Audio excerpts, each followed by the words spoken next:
So tonight is the 2020 Oscars. That means today I'm going to stop and rank all 9 Best Picture nominees from the least best to the best.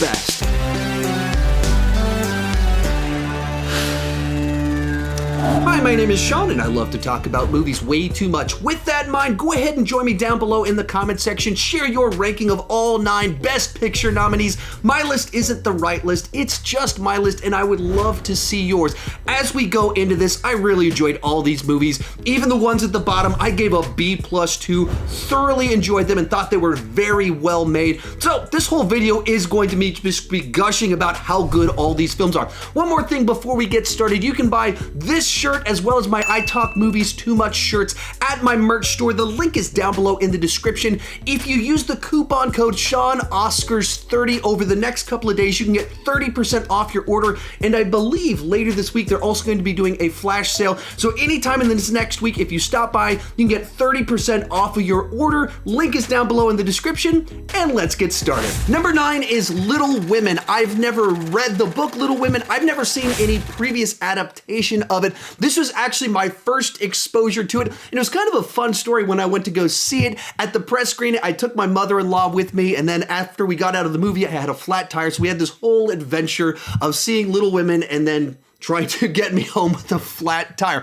But anyway, as for the film, thought it was a very well done film, nicely put together to really explore kind of the whole cycle of life. You have triumph, you have tragedy, you have love, you have loss, all of it. They have success, they have failures, disease, all kinds of different things. And I imagine that's kind of what the story's supposed to be about. And it celebrates all of the choices that these women make in it. It doesn't try and have just one perspective of what people should be doing with their lives. It says there's a lot of great ways to live your life. Just live a great life. Loved all of that about the film. It made me laugh at times. It kind of definitely felt quite emotional other times.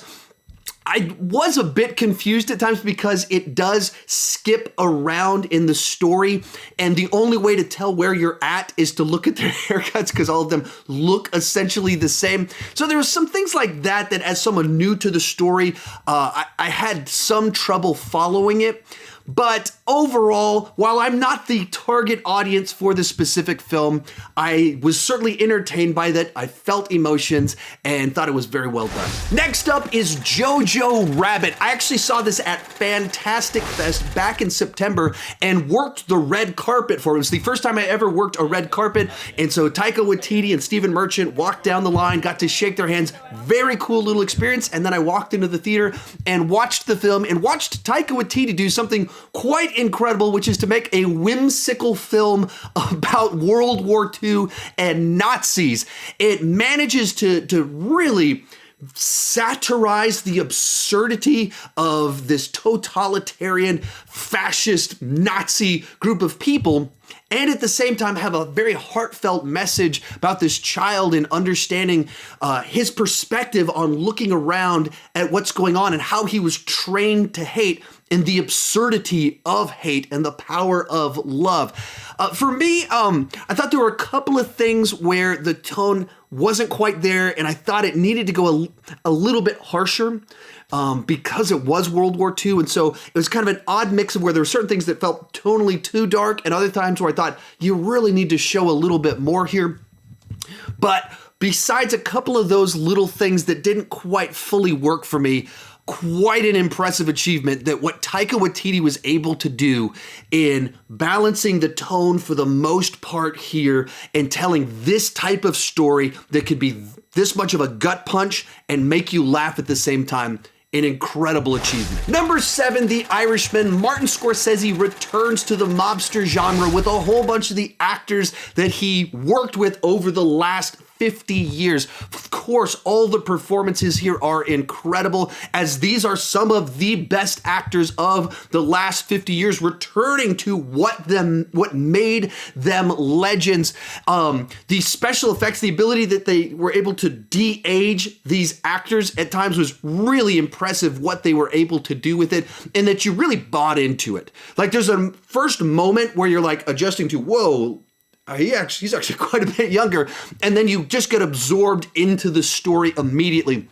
And for me, it's a film that as it went along, it got better. As it kind of got more focused on the latter years of their life and watching this empire start to fall around them, started to get really invested, especially in that last little 45 minutes of it where all the consequences of their choices, they have to face all of that. It was really potent stuff. I'm not quite sure that it needed to be 3.5 hours long, or if they wanted it to be that long, it probably would have worked better as a Netflix kind of 4-episode special. The way that people watch movies at homes, it makes it really difficult to watch something of that size as kind of a Netflix watch, especially for someone like me with kids. I have to start the movie after my kids go to bed, and I have to wake up early to get them ready for school.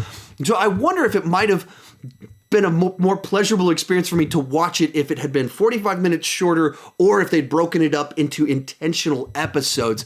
But in general, a very well-made story with fantastic acting that tells this big epic story that really does pack quite a lot of emotion as you move into the third act. Then we have Parasite, another film that I actually was able to watch at Fantastic Fest. The director was in attendance, did a Q&A afterwards. It was quite cool. So this is a movie I went into it having not seen a trailer, not knowing what the movie was about, and having no clue what to expect. And as it turns out, it was quite funny, which I was not expecting at all. And as you watch through it and have this movie that's very engaging with this story about different classes, and you watch their lives start to intertwine with one another, and it manages to be very entertaining. And then halfway through, 60% of the way through, it has this massive plot twist inside of it that just takes it in a wildly different direction that you don't see coming. And as it transitions through this twist in the direction that takes things, it moves into being a far more serious film very seamlessly in a way that's quite powerful as you start really exploring the consequences of the different classes and the way people treat one another, the way they perceive each other and interact, and how all of that really matters. This is another one, though, where in that third act, there was like something that didn't quite fit right with me. It went too far with what happens in the climax of the film. It didn't quite sit with me. It didn't feel like it was the logical extension of what had come before. And that's another reason that kind of just knocked it back a little bit for me. Other people are declaring this one just absolute masterpiece. Wasn't quite there. Very good movie. I think it overplayed its hand in that climax of it. Bringing us into the top 5 is Marriage Story. This is a film I actually delayed watching for as long as possible. The subject matter hit a little bit too close to home. I had a few too many divorces growing up. So people kept telling me, oh, it's so well directed. It's so realistic. The acting is phenomenal. You gotta check it out. It's great. And I was like, yeah, everything you just said about how it portrays divorce so well is exactly why I don't really want to watch this movie, even though I'm sure that you are correct. Then I watched the movie and they were correct. The acting here is just really incredible stuff. What Adam Driver and Scarlett Johansson are able to do and just immerse themselves in these characters. And even though it's just them as these actors, you see the characters and they emote so intensely in some of these scenes. Really incredible stuff. But the thing that was most impressive to me is that it managed to always find a way to break the tension and do something funny. You are dwelling in the tension of divorce and the choices that they're making and how they build on each other, and just feel that tension growing as things get nastier and nastier. But it always cuts it just enough and puts a joke in there and lightens the mood and puts a smile on your face so that it has entertainment value while showing you just how nasty life can be. It's the way it sort of plays out with our different value sets and different moments, and how things can turn bad so quickly, unintentionally, and how the way that we communicate matters so much. But I thought it was so well crafted. A movie that sets the pieces up, communicates the information at just the right time, and executed with phenomenal acting. Number 4, Once Upon a Time in Hollywood, Quentin Tarantino's love letter to Hollywood of the 1960s. And it's a film that I just thoroughly enjoyed being transported back to Quentin Tarantino's fantasy version of the year 1969. Now, it's a movie that's not fully plot-based. So some people thought it meandered a little bit. They're not entirely wrong. Thought it wasn't moving forward, didn't progress quite enough, and then the third act kind of came out of nowhere. I can see where they're coming from, but for me, it's a movie about going to a place and enjoying this version of the past. And it all kind of depended on the fact that I just really enjoyed being with these characters in a day in their life, or in a couple of days in their life. The bromance between our two lead guys inside of it, they have such great chemistry. They're so fun with their little banter and the way Cliff tries to boost him up as he's kind of feeling down at times. The absurd scenarios they get in where he's fighting Bruce Lee. That's a nice setup for what comes later on in the film in the third act. All of it worked for me because I loved going where Quentin Tarantino took me. And then the story itself builds to this just bonkers Quentin Tarantino third act that kind of feels like it came out of nowhere, but in other senses, the whole movie kind of sets the pieces up, where a certain flamethrower comes from, establishing that this one guy is an insanely good fighter and has a bit of a killer instinct. It sets all these pieces up and it pays them all off as you move into the third act. I get why some people weren't crazy about it, and I really do get it, but for me, I thoroughly enjoyed this experience. Real quick before I give you my top 3, remember to share your picks down below in the comment section. Also, if you don't know, I started a podcast last week. So a couple days from now, I'll have the second episode of the podcast up, and we'll be talking all about the Oscars, the winners, who should have won, all that stuff. That should be coming out, I believe, on Tuesday. So if you want more Oscar talk from me and what I thought about all the different stuff that happened, check out my podcast on Tuesday. The video version is on the channel. The audio version right now is only on Spotify. I'm working to get that fixed and get it on Apple and everything, but it will be on there soon enough. Come back Tuesday if you want some Oscar talk. In third place is Joker, a movie that when they first announced it, I thought it sounded like a really bad idea. First off, it's from the director of The Hangover, and at the time, Martin Scorsese was maybe producing it, and then it was a standalone origin story about the Joker. None of that made any sense to me. I didn't know what it was going to be or how that would work.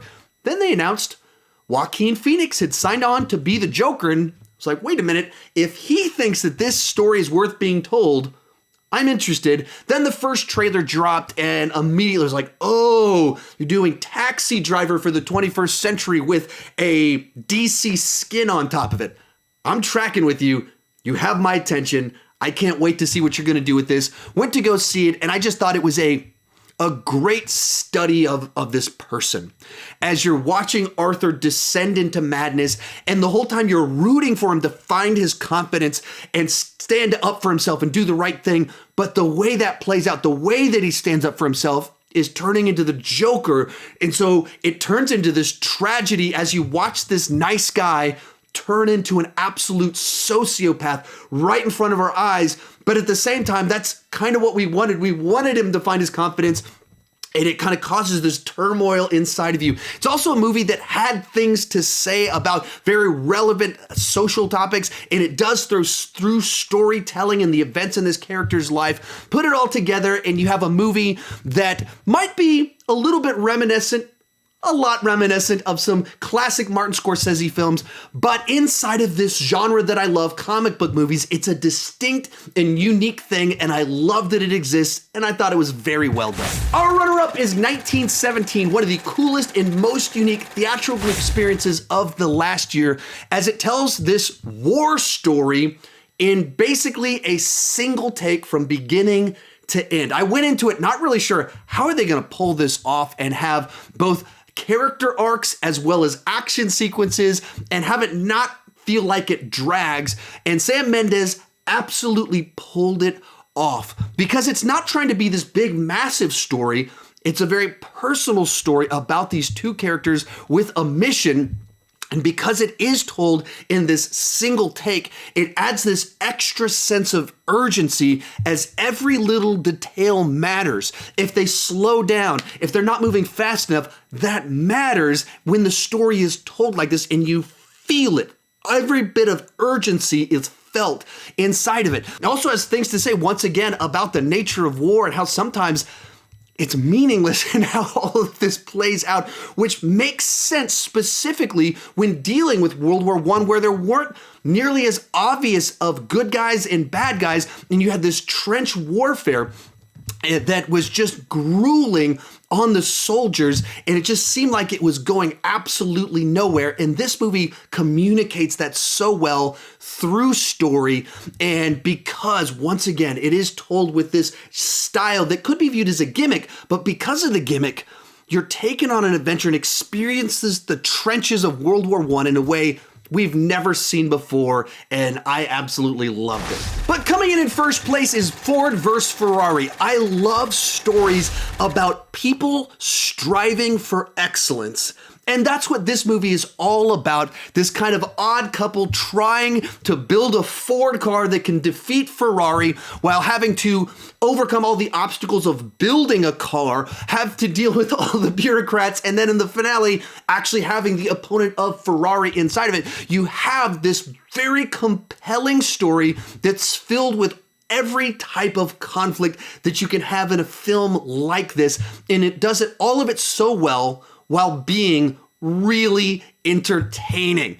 And that's what I want my Best Picture nominees to be. Films that entertain me while being excellent and exploring something. In the case, you're exploring that idea of pursuit of excellence and what that really requires. You've got great performances from our two leads playing these very different, unique characters that play off of each other so well. The racing sequences and even the test driving, all of it is done in a fantastic fashion where, because of all the setup of showing them building the car and everything like that, they're informing us in those sequences of everything that can go wrong in a race. So when you get to the climax, you're worried, are the tires gonna melt? Are these screws gonna pop off? Is the engine gonna blow up? Because they've found a way to set up all the conflict you can have in the finale so well, both with the car and then beyond that, with all the tension going on with the Ford employees and the bureaucracy, with the dynamics with Ferrari. All of it was just done so well, and it's the movie that entertained me while drawing emotions out of me the best. So for me, it comes in at number 1. Remember, if you want to pick up one of these shirts right here, you can do so at the link down below in the description, and I have that coupon code so you can get 30% off your order. If you want more Oscar talk, come back on Tuesday for my podcast. You can check out the first episode right over there. Thank you so much for watching, and keep talking movies too much.